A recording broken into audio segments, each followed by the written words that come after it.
제8회 국무회의를 시작하겠습니다. 의자가 왜 이렇게 낮죠?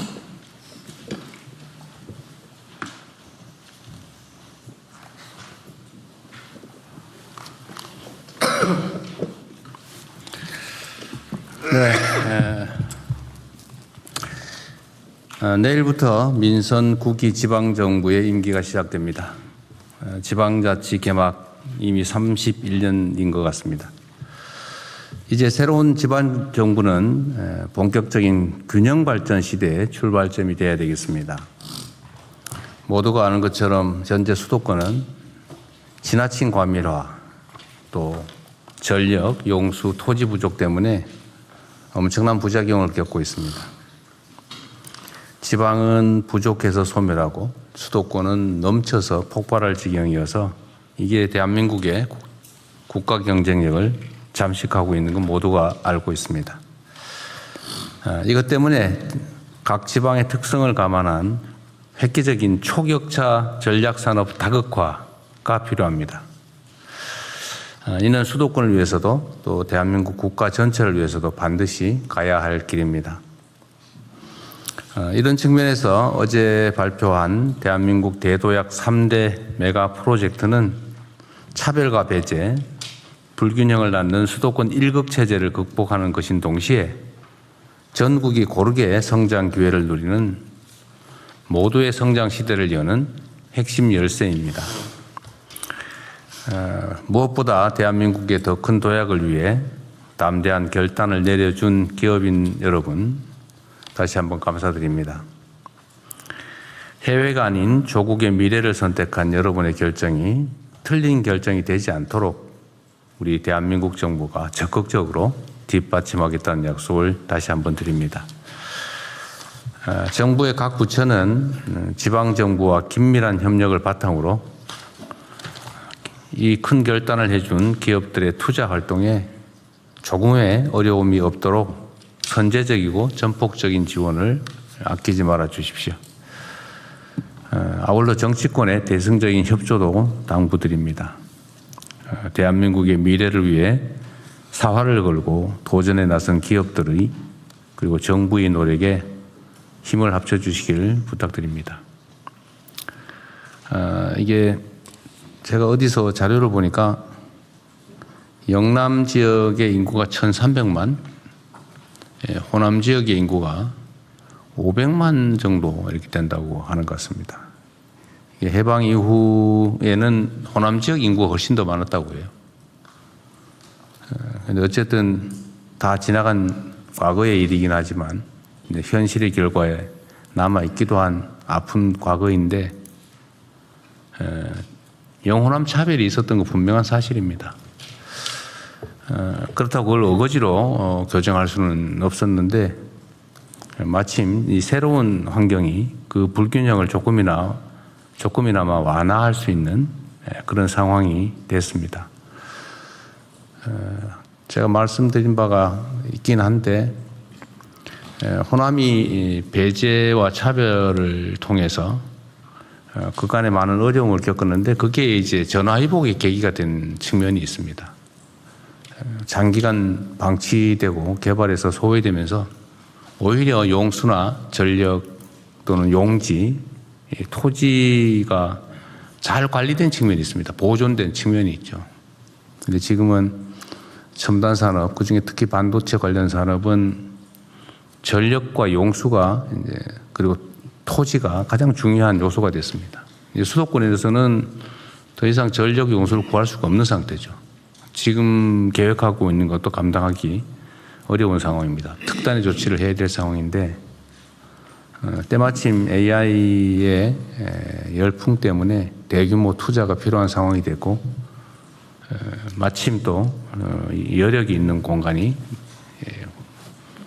호남이었기 때문에 이런 결정에 이를 수 있었다라는 점을 말씀드립니다. 이걸 가지고 지역 차별 운운하는 경우도 있긴 한 것 같은데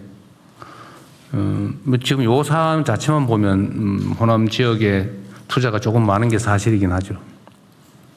그러나 역사적으로 누적된 투자량을 비교한다면 그야말로 조족지열에 불과하다라는 점을 모두 이해해 주시기 바랍니다. 이게 모두 대한민국의 전체적인 발전, 또 대한민국의 미래가 걸린 국토 균형 발전을 위한 매우 다행스러운 결과다라고 이해해 주시면 좋겠습니다.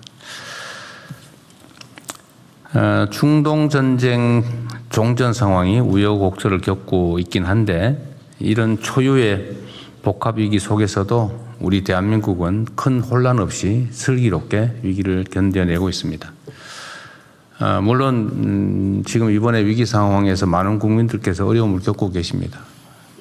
그러나 그 어려움은 모두가 겪는 것이기도 하고 또 그 어려움을 최소화하기 위한 우리의 노력도 약간의 효과가 있어서 더 큰 고통을 겪지 않고 잘 견뎌내고 있다, 이런 말씀을 드립니다. 다 국민 여러분의 협조 덕분입니다.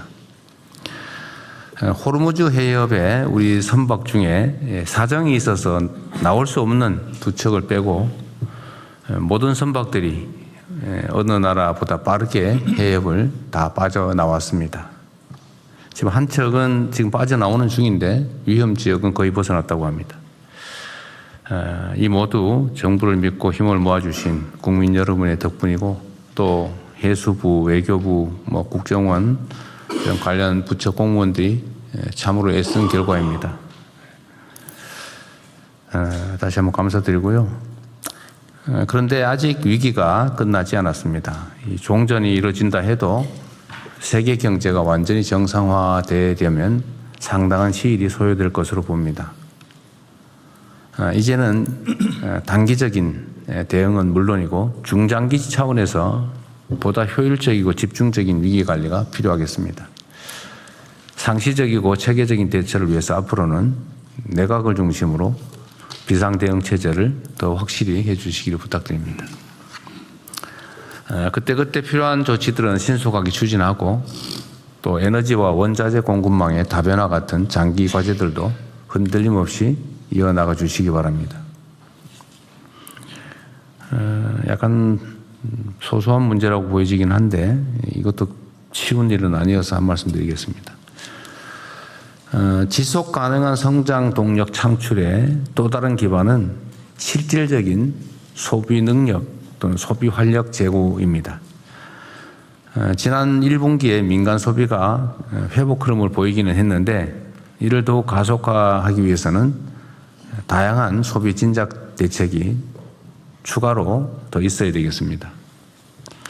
특히 전통시장과 골목상권 경기 활성화의 효과가 큰 지역화폐 활용도를 높이는 노력이 꼭 필요합니다. 그래서 이 하나의 좀 가능한 자원이 있어서 말씀드리는 겁니다. 카드 결제, 쇼핑, 멤버십 가입 이런 것들을 하면 소위 적립되는 포인트가 있습니다.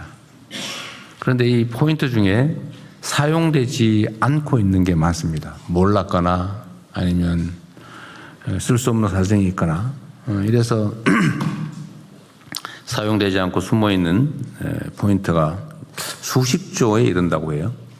이 수십조의 각종 포인트를 지역화폐로 전환하는 방안을 추진하면 좋겠습니다. 관련 부처에서 쉬고 있는, 숨어 있는 포인트를 어떻게 활용할지 적극적으로 방안을 검토해 주시기 바랍니다. 그리고 오늘은 약간 조금 특별한 날이긴 하죠. 우리 한성숙 총리 후보님 겸 장관님 고생 많이 하시죠. 큰 책임을 부담하는 그런 역할을 맡기 위해서는 또 국민들의 검증을 거쳐야 되니까요. 고생하셨습니다. 그리고 이제 조만간 특별한 사정이 없으면 총리가 교체되게 될 것 같은데 우리 김인석 총리님 그동안 고생 많으셨어요. 정말로 크게 국정에 도움이 됐고 전체적인 지휘를 너무 잘해 주셨어요.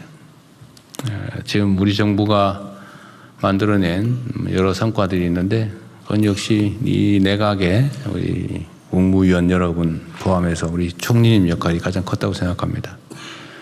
1년, 네, 이틀이 부족하다 그랬나요? 네. 이틀 남았습니다. 이틀 남았어요. 어쨌든 363일 된 남모이군요. 363일간 고생 많으셨습니다. 우리 고생하신 총리님한테 박수 한번 드릴까요?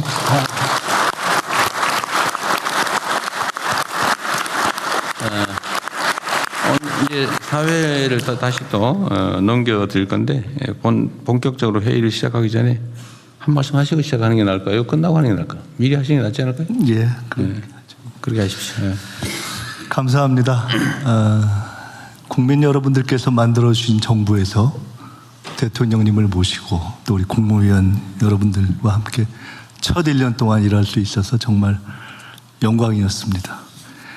계엄을 경고하고 내란과 싸우다가 사실 정부에까지 들어와서 일하게 된 거는 사실 크게 정말 감사한 그런 일이었습니다. 국민 여러분들께서는 못 믿으실 텐데 지난 1년 동안 국무위원 회식을 한 번도 못했습니다. 제가 아쉬우신 모양인데 대통령님께 몇 번 저희가 회식을 한 번도 못했는데요 이렇게 말씀드렸더니 그거 참 뉴스고 괜찮네요 이러시죠. 그러고 회식을 하자는 말씀을 회의만 너무 많이 안 하셨습니다. 그럴 정도로 정말 바쁘게 달려왔고 점심도 뭐 제때 저희가 먹지 못하고 이렇게 쭉 국무회의를 해온 그런 연속이었습니다. 저로서도 참 보람 있는 일들이 많았습니다. 에이펙을 성공적으로 치러내고 글로벌 AI 허브 유치하고 의대생들 복귀, 또 행정부 내란 청산, 자살 감소, 광주 전남 통합에서 어제 우리 대기업들이 대대적인 지방 투자를 결정하는 과정에 이르는 등등의 과정과 성과에 다 큰 보람을 느낍니다. 청년의 삶 해결이라든가 저희 정부가 해결해야 될 그런 여러 가지 문제들이 남아 있는데 그것은 국회와 당으로 돌아가서 또 계속하겠습니다. 제가 오늘 특별히 꼭 한 말씀 드리고 싶은 것이 있습니다. 20년 후면 해방 100년입니다. 5천년 역사에 처음으로 대한민국이 세계를 선도할 수 있는 시대가 저는 열리고 있다고 확신합니다. 이건 정말 확신입니다. 그리고 저는 대통령님께서 그런 꿈과 확신을 갖고 계시다 하는 것을 너무 잘 알고 있습니다. 이재명 정부가 시간이 지난 후에 대한민국의 황금시대의 첫 장이었다 이렇게 기록될 수 있도록 국민 여러분을 받들고 대통령님을 중심으로 또 우리 훌륭하신 후임 총리와 함께 더 열심히 해주시기를 부탁드립니다. 저도 국정 성공을 위해서 당과 국회에서 더 열심히 전력을 다해서 뛰겠습니다. 감사합니다. 다시 한번 인사 올리겠습니다.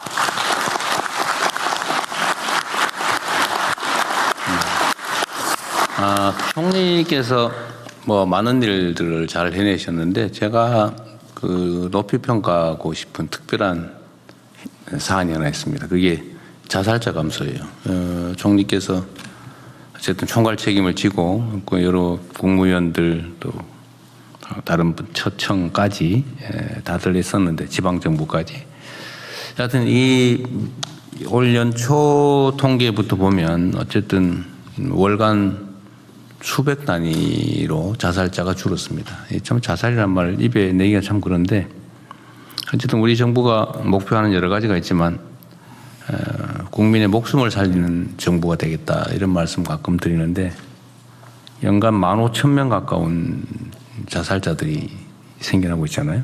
근데 어쨌든 그걸 시스템을 좀 정비하고 관심을 가지고 조금씩 노력한 게 성과가 나고 있는 것 같아요. 수백 명이 목숨을 구했다는 건 매우 의미 있는데 저는 그 점에 대해서도 다시 한번 감사드립니다. 수고하셨어요. 네, 이후 회의는 국무총리께서 진행해 주시겠습니다. 네, 그러면은 우선 현안 토의부터 하겠습니다. 중동 전쟁 관련